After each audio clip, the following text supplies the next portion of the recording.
Bueno, nuestro curso de matemáticas comienza con algo básico como son los conjuntos numéricos, ¿sí? El primer conjunto numérico que nosotros vamos a ver es el conjunto de los números naturales, que se simboliza con esta letra N mayúscula y que tiene una barra ahí, ¿sí? El conjunto de los números naturales surge a raíz de que el hombre tiene la necesidad de contar, ¿sí? Sus pertenencias, digamos. Entonces, una forma de numerarla en un comienzo fue a través de ir contando los elementos y surge entonces este conjunto de los números naturales que por eso comienza desde el 1, ¿sí? Y sigue así hasta el infinito, ¿sí? Digamos que tiene un comienzo pero no tiene un elemento final, ¿sí? Las propiedades principales de este conjunto es que es un conjunto ordenado porque obviamente tengo un orden de seguimiento de elementos, es infinito porque realmente no tiene un elemento, un último elemento, y es discreto. ¿Y esto qué quiere decir?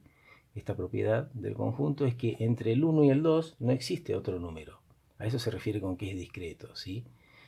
Es decir, entre dos números naturales no existe ningún número en el medio, ¿sí? Esa sería la propiedad de discreto. Bueno, este es el conjunto más básico de todos. El segundo conjunto, que es el conjunto de los números enteros, ¿sí?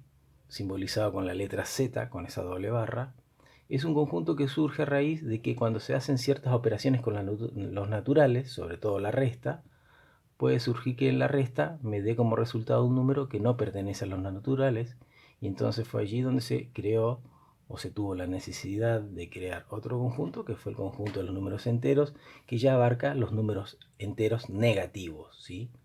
Entonces, y incluye el cero. Entonces, es un conjunto que en un comienzo también tiene como propiedad de ser ordenado, infinito, ¿sí? Porque no tiene ni último elemento, ni tampoco tiene primer elemento, ¿sí? Y también es discreto porque entre dos números enteros no existe ningún otro número, ¿sí? Bueno, estos serían entonces los dos conjuntos básicos con los que se comienza así. Y esas serían las principales características de cada uno. El tercer conjunto que vamos a ver es el conjunto de los números racionales, que se simboliza con la letra mayúscula Q, ¿sí? Y es el conjunto que contiene todas las fracciones. Es un conjunto entonces que se puede expresar como el cociente de A sobre B, donde A y B son dos números pertenecientes a los enteros, y obviamente B siempre tiene que ser distinto de cero para que se pueda hacer el cociente, porque no existe la división por cero. Es decir, ejemplos de números racionales pueden ser un medio, 5 tercios, menos 2 sobre 10, etcétera, etcétera.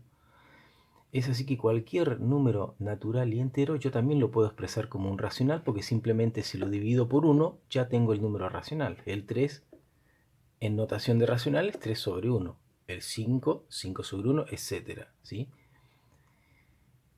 Todo número racional, como es una fracción, también se puede expresar en forma decimal, ¿sí? Es decir, que digamos que los números decimales tienen su equivalente en fracción, es decir, que estarían dentro también del conjunto de los números racionales.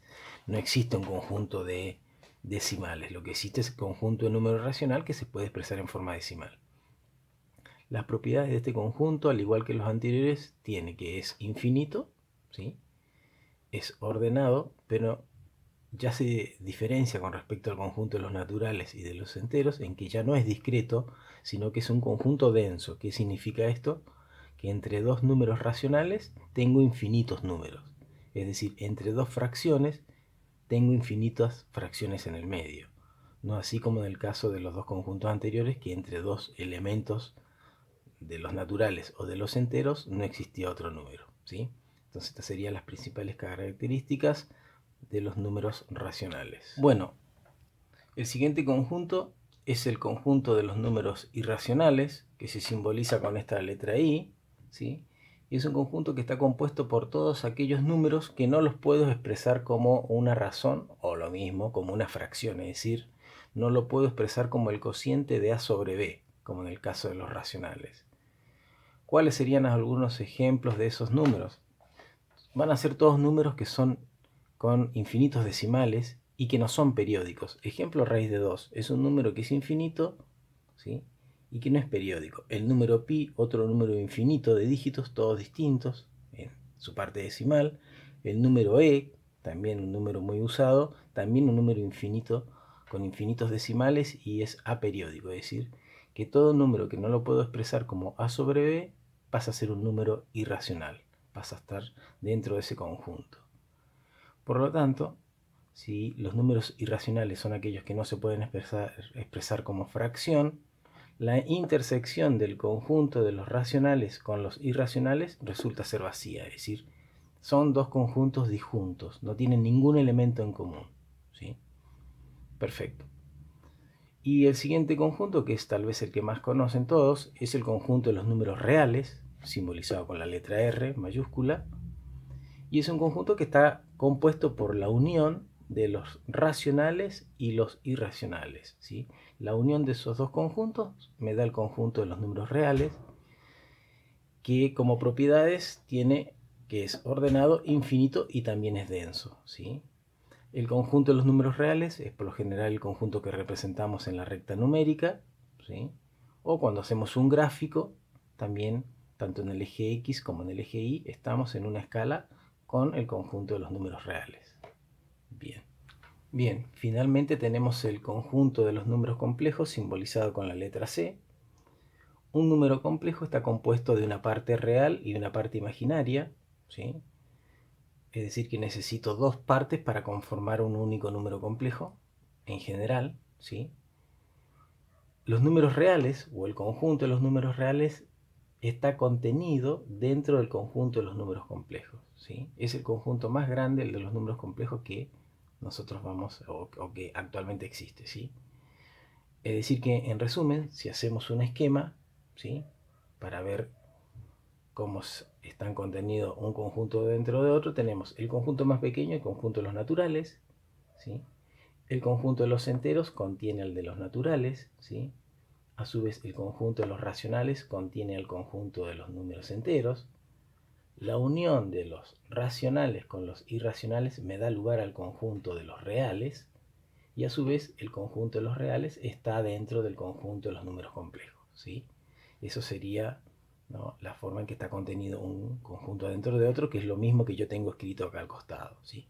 Entonces, esta sería la teoría de los distintos conjuntos numéricos que nosotros vamos a utilizar también en nuestra parte práctica. Por eso es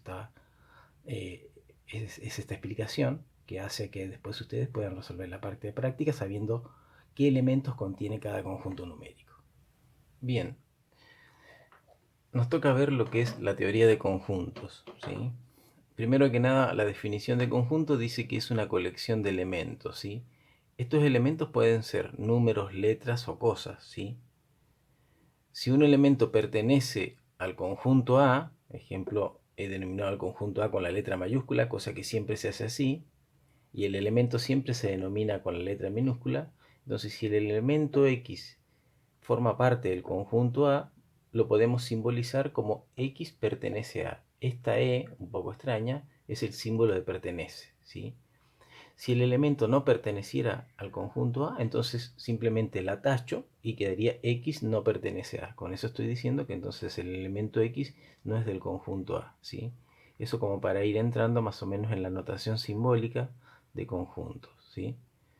Dentro de lo que es la teoría de conjuntos existen dos conjuntos especiales o que sobresalen, que siempre van a estar tal vez presentes en nuestras operatorias entre conjuntos, y estos dos conjuntos especiales son el conjunto universo, que por definición es el que posee todos los elementos y cuyo símbolo es esta U, ¿sí?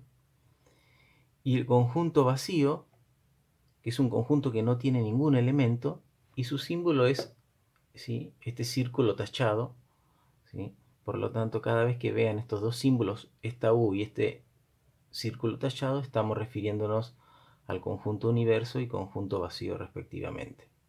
Bien. ¿De qué forma vamos a definir los conjuntos? Existen dos maneras: extensión y comprensión. La forma de definir un conjunto por extensión es nombrando uno a uno los elementos que este conjunto posee, es decir, es la forma larga de dar a conocer el conjunto. Y por comprensión sería dar alguna característica del conjunto y entonces se lo puede definir de forma mucho más concisa, más resumida.